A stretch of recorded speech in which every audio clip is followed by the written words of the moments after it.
Hello नमस्कार दोस्तों, आप सभी का स्वागत है आपके अपने यूट्यूब चैनल एग्ज़ाम फतेह पे। आज हम हिंदी का बहुत ही बेहतरीन प्रैक्टिस सेट करेंगे जो कि आपके यूपी पुलिस या यूपी पैट जो भी आपके एग्ज़ाम आने वाले हैं सबके लिए महत्वपूर्ण साबित होगा। बस शर्त यह है कि आप शुरू से लेकर लास्ट तक बने रहिए और चैनल को सब्सक्राइब कर लीजिए। और अगर आपको पसंद आए, आपको बिल्कुल भी लगे कि हाँ आपकी तैयारी अच्छी कर देगी, तो आप वीडियो को लाइक कर देना। आइए शुरू करते हैं। पहला क्वेश्चन, पहला आपका गद्यांश दिया हुआ है, आइए पढ़ते हैं। अनुशासन जीवन की प्रत्येक स्थिति में आवश्यक है। अनुशासन सैनिक जीवन की आत्मा है। परिवार में सद्भाव बनाए रखने के लिए इसकी आवश्यकता पहले है।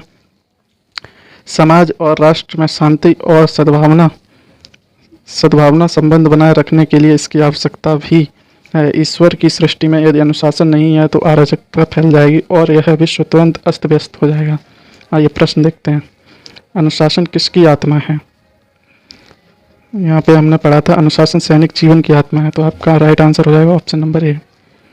अगला क्वेश्चन देखेंगे, विश्व के अस्त व्यस्त होने का कारण क्या है? विश्व के अस्त व्यस्त होने का कारण है अनुशासन न होना। जैसा यहाँ पे हमने देखा था, अराजकता फैल जाएगी और यह विश्व तुरंत अस्त व्यस्त हो जाएगा। किससे? ईश्वर का सृष्टि में यदि अनुशासन नहीं है तो। आइए अगला क्वेश्चन देखते हैं। क्वेश्चन नंबर 3 है, अनुशासन क्यों आवश्यक है? सद्भाव और शांति के लिए, परिवार में सद्भाव, समाज तथा राष्ट्र में शांति और सद्भावपूर्ण संबंध बनाए रखने के लिए। आपका राइट आंसर हो जाएगा ऑप्शन नंबर बी, तीसरे का बी हो जाएगा आपका। ठीक है, अगला क्वेश्चन देखते हैं। क्वेश्चन नंबर 4, इनमें से कौन सा शब्द अलंकार नहीं है? आप सभी को पता होगा उपमा अलंकार शब्द अलंकार नहीं है। ये कौन सा अलंकार है? ये अर्थालंकार है। ध्यान रखिएगा, इंपॉर्टेंट क्वेश्चन है, ऐसा क्वेश्चन जरूर बनता है यूपी पुलिस में। और आप क्वेश्चन नंबर 5 देखिएगा, grass on the other side always looks greener. क्या अर्थ है इसका? कि घास जो दूसरे साइड खड़ी है हमेशा दिखाई देती है, कैसी दिखाई देती है? ग्रीन, ज़्यादा हरी दिखाई देती है जो दूसरी तरफ घास खड़ी होती है। आइए ऑप्शन पढ़ते हैं। दूर के ढोल सुहावने लगते हैं, पेड़ धरती को सुंदर बनाते हैं, परिवर्तन प्रकृति का नियम है, जीवन मात्र ही संघर्षपूर्ण है। तो यहाँ पे आपका राइट आंसर हो जाएगा ऑप्शन नंबर ए, दूर के ढोल सुहावने लगते हैं। आइए अगला क्वेश्चन देखते हैं। क्वेश्चन नंबर 6 आपका, पंकज, जलज आदि किस प्रकार के शब्द हैं? ये आपके योग रूढ़ शब्द हैं। पंकज और जलज किसके पर्यायवाची हैं? ये आपके कमल के पर्यायवाची हैं। याद रखिए, पंक माने होता है कीचड़ और जा का अर्थ होता है जन्मा, जो कीचड़ में जन्मा है अर्थात कमल, जो जल में जन्मा है अर्थात कमल। ठीक है, अगला क्वेश्चन देखेंगे। क्वेश्चन नंबर 6, क्वेश्चन नंबर 7 देखेंगे। देवनागरी लिपि का सर्वप्रथम प्रयोग कहाँ हुआ था? आप सभी इसका उत्तर बताएंगे। मुझे पता है ज़्यादातर का उत्तर यहाँ पे पाणिनिकृत अष्टाध्यायी होगा, लेकिन आपका ये उत्तर गलत है। इसका सही आंसर है जयभट्ट के शिलालेख में। इम्पोर्टेंट क्वेश्चन है, ठीक है, ध्यान रखिएगा। और आप सभी कमेंट बॉक्स में ये बताइएगा कि जयभट्ट जो हैं ये कहाँ के शासक थे? कहाँ के शासक? ओके, ये आपको कमेंट बॉक्स में बताना है। आइए अगला क्वेश्चन देखते हैं। अच्छा, आप सभी एक बात बताइए कि अष्टाध्यायी का अर्थ क्या है और ये किस विषय से संबंधित है? ठीक है, आइए अगला क्वेश्चन देखते हैं। क्वेश्चन नंबर 8, सभी महाप्राण वर्णों वाला वर्ग है, इनमें से कौन सा वर्ग जो है जिसमें सभी जो वर्ण दिए हैं वो महाप्राण है? इसमें ऑप्शन नंबर है। महाप्राण कौन से होते हैं? आप सभी बताएं महाप्राण कौन से होते हैं? एक तो सेकंड वर्ग होता है और एक फोर्थ वर्ग होता है जो आपका महाप्राण होता है। इसके अतिरिक्त आपके ऊष्मीय व्यंजन होते हैं और स तीनों सा और हा, ये आपके महाप्राण वर्ण होते हैं। अच्छा, अगला क्वेश्चन देखेंगे। स्पर्श व्यंजन, कंठ ध्वनि, अघोष और महाप्राण ध्वनि है। महाप्राण ध्वनि कौन सी है? महाप्राण अभी हमने देखा सेकंड और फोर्थ में। सेकंड और फोर्थ में आपके ये दोनों आते हैं, का नहीं आता है और गा नहीं आता है, सेकंड वर्ग और फोर्थ वर्ग में। लेकिन अगर देखिएगा स्पर्श व्यंजन कितने होते हैं? ये आपके स्पर्श व्यंजन 25 होते हैं, जिसमें ये दोनों तो आते ही हैं। फिर कंठ ध्वनि देखेंगे, कंठ ध्वनि में भी ये दोनों आते हैं। ठीक है, अगर अघोष हम देखें, अघोष में कौन कौन सा आता है? पहला और दूसरा वर्ग और आपके तीनों सा आते हैं। तो यहाँ पे आपका उत्तर हो जाएगा दूसरे वर्ग का मतलब है खा। आपका राइट आंसर ये हो जाएगा। अच्छा क्वेश्चन था, ध्यान रखिएगा। क्वेश्चन नंबर 10 है, समीप, छोटा और गौड़ के अर्थ में कौन सा उपसर्ग आता है? बताइएगा। इसका राइट आंसर हो जाएगा ऑप्शन नंबर डी, उप उपसर्ग आता है समीप और छोटा और गौड़। ठीक है, क्वेश्चन नंबर 11 देखेंगे। मुझे बताओ कि तुम्हारा जन्म कब और कहाँ हुआ था। वाक्य का भेद बताइए। ये किस प्रकार का वाक्य है? ये मिश्र वाक्य है। यहाँ पे की जो है ये दूसरा, ये बता रहा है कि ये मिश्र वाक्य है। सरल वाक्य जो सीधा मतलब बिल्कुल सिंपल वाक्य होता है, वो ऐसे करके जो होता है वो सरल वाक्य होता है। संयुक्त वाक्य होता है जो समुच्चय होता का पेड़ द्वारा जोड़ा जाता है। ठीक है, अगला क्वेश्चन देखेंगे। क्वेश्चन नंबर 12 है। सर्प, मेढक, सिंह, घोड़ा, बानर, हाथी आदि को समझाने वाला शब्द है। पशु, शिव, कपिश, हरि। आपका राइट आंसर हो जाएगा हरि। ये सभी जो है हरि के पर्यायवाची शब्द हैं। हरि के पर्यायवाची शब्द इंद्र, विष्णु, चंद्र, बानर, हाथी ये सब भी हैं। ठीक है, आइए नेक्स्ट क्वेश्चन देखते हैं। Question number 13। दांत काटी रोटी का अर्थ क्या है? दांत काटी रोटी का अर्थ है गहरी दोस्ती। आइए अगला क्वेश्चन देखते हैं। Question number 14। अर्चना अत्यंत सुंदर है। अच्छा, अर्चना यहाँ पर होगी संज्ञा और सुंदर हो गया आपका विशेषण, जो विशेषता बता रहा है किसकी, संज्ञा की। ठीक है, और संज्ञा सर्वनाम की जो विशेषता बताता है उसे विशेषण कहते हैं। जो विशेषण की विशेषता होता है उसे प्रविशेषण कहते हैं। अर्थात ये आपका ऑप्शन नंबर बी प्रविशेषण हो जाएगा। अगला क्वेश्चन देखते हैं। Question number 15। क्वेश्चन नंबर 15 देखेंगे। 15 उनके द्वारा अपना काम अब तक समाप्त नहीं किया गया है। अंग्रेजी में अनुवाद होगा Why them their work has yet not been finished, ये होगा their work has not yet been finished, why them ये होगा their was has not been finished yet, ये होगा their works have not yet been complete, why them ये होगा। तो आप सभी का राइट आंसर यहाँ पर क्या होगा आप सभी बताइएगा। यहाँ पे आप सभी ने आंसर मुझे पता है बिल्कुल सही ही होगा। यहाँ पे आपका आंसर होगा ऑप्शन नंबर बी। अगला क्वेश्चन देखते हैं। Question number 16।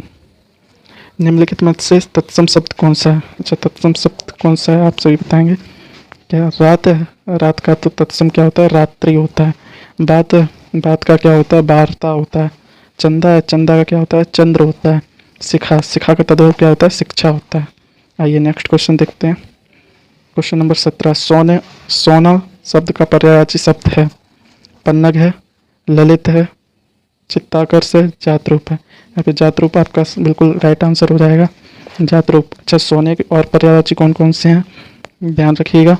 सोने के स्वर्ण, कंचन, जातरूप, हारण, ताम्रस, हिरण्य, सुवर्ण, हैन, कुंदन ये सभी सोने के पर्यायवाची हैं। आइए अगला क्वेश्चन देखते हैं। 18। निम्न विकल्पों में से सही विकल्प छांटिए। जीवन क्षण भंगुर है, व्यर्थ नष्ट ना करें। क्षण भंगुर है मतलब क्षण भर के लिए है, व्यर्थ नष्ट ना करें।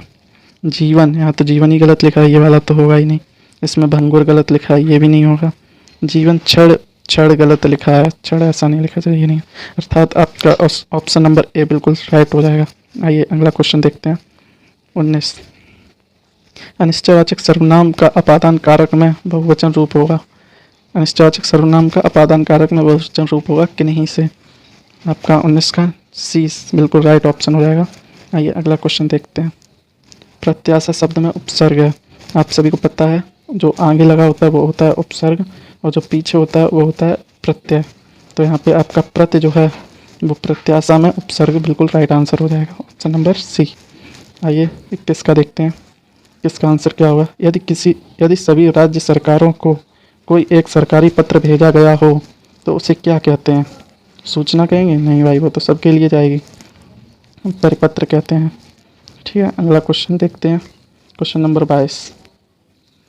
दूसर शब्द का पर्यायवाची होगा। खनक होगा? नहीं। सदन तो भवन का होता है। बेसर होगा। अच्छा, दूसर किसका है? गधे का है, गधा का धूसर।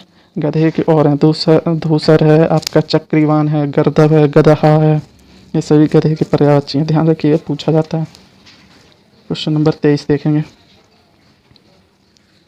यदि आपको अपने मित्र को पत्र लिखना पड़े तो संबोधन में लिखेंगे।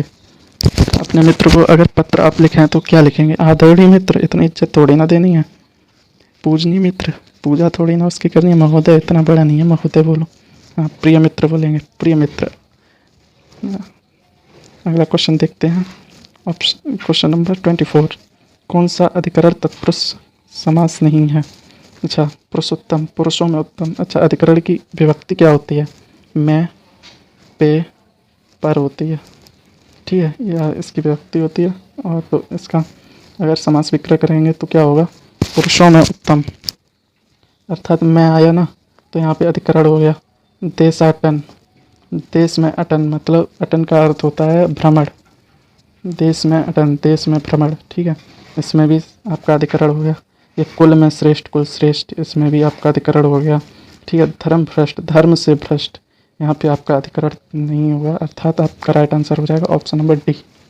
आइए क्वेश्चन 25 करते हैं। पंजाब में हिंदी का प्रचार किसने किया? पंजाब में हिंदी का प्रचार किया था श्रद्धा राम फुल्लोरी ने। आपका राइट आंसर हो जाएगा ऑप्शन नंबर बी, 25 का बी। आप सभी कमेंट बॉक्स में बताइएगा। लल्लू लाल की एक रचना बताइएगा और राजा राम मोहन राय, इनके द्वारा क्या हुआ। ठीक है, आइए अगला क्वेश्चन देखते हैं। Question number 26। अत्युक्ति शब्द में संधि है। अत्युक्ति शब्द में संधि बताइएगा आप लोग, इसमें क्या संधि है? इसका अगर करेंगे अति प्लस युक्ति, अतियुक्ति हो जाएगा। इसमें आपकी एड़ संधि हो जाएगी। ये जो है ट्रिक होती है, यहाँ पे आधा अक्षर आता है या से पहले। आइए अगला क्वेश्चन देखते हैं। Question number 27।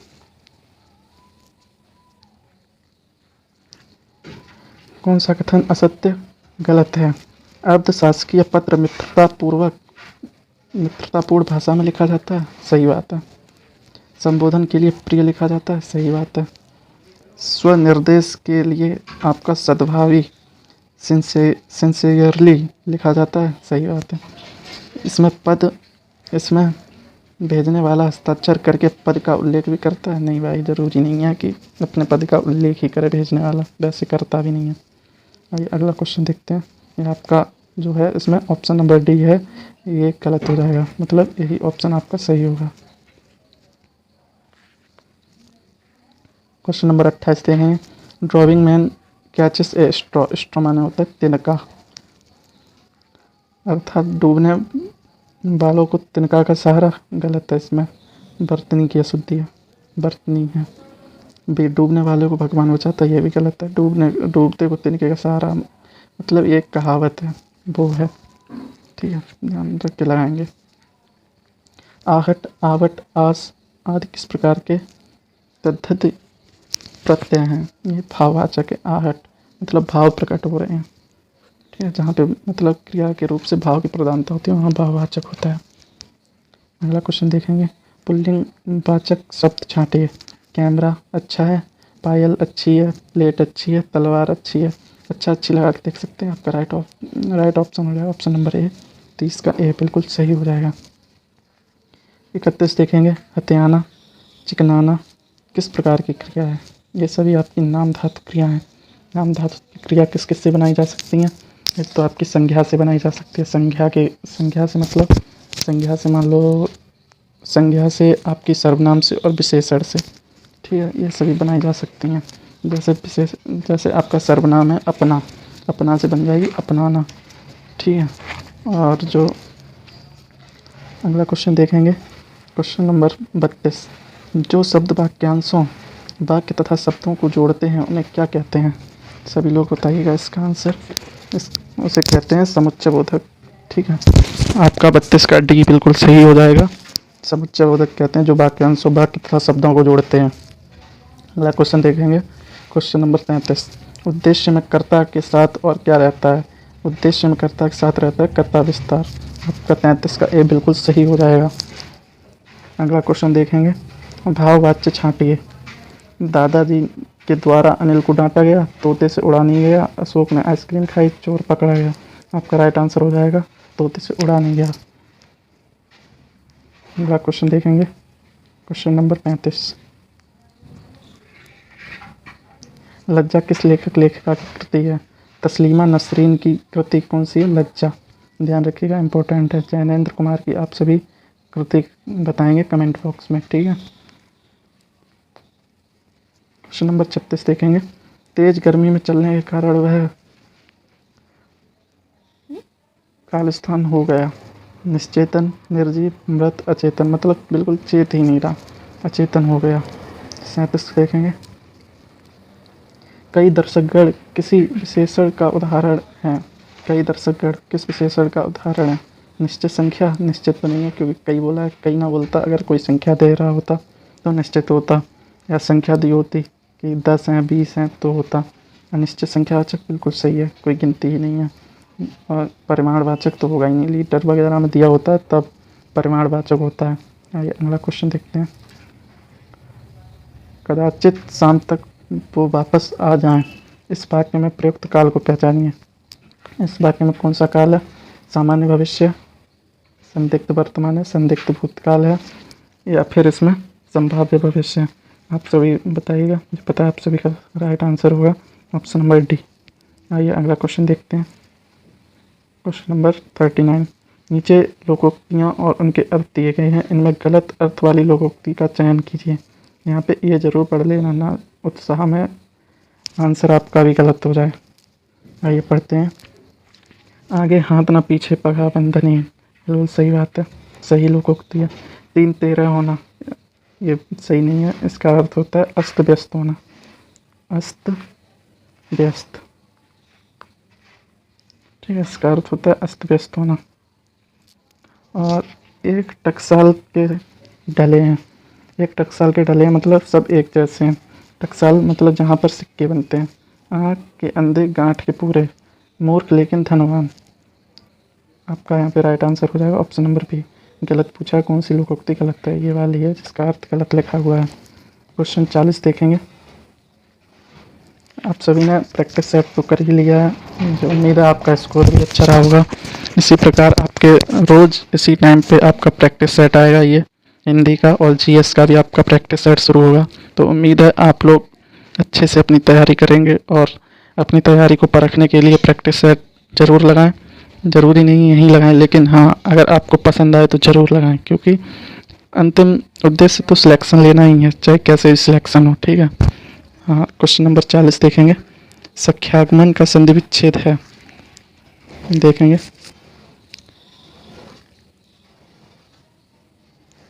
सखी प्लस आगमन, सखी प्लस आगमन, सख्या आगमन, सखी गमन। यहाँ पे सखी गलत लिखा हुआ है, सख्या नहीं होगा। और यहाँ पे सखी गलत, सखी तो सही लिखा हुआ है लेकिन गमन कोई शब्द नहीं होता है, आगमन होता है। यहाँ पे आपका ऑप्शन नंबर ए बिल्कुल सही हो जाएगा। इसमें कौन सी संधि है? इसमें यड़ संधि है, यड़। तो उम्मीद है आप लोगों को ये प्रैक्टिस सेट पहला पसंद आया होगा और आपका स्कोर भी अच्छा रहा होगा। उम्मीद करूँगा आप लोग इसी प्रकार जुड़े रहेंगे। और अगर आपको वीडियो पसंद आया हो तो लाइक करना, चैनल पे नए हो तो सब्सक्राइब करना। धन्यवाद।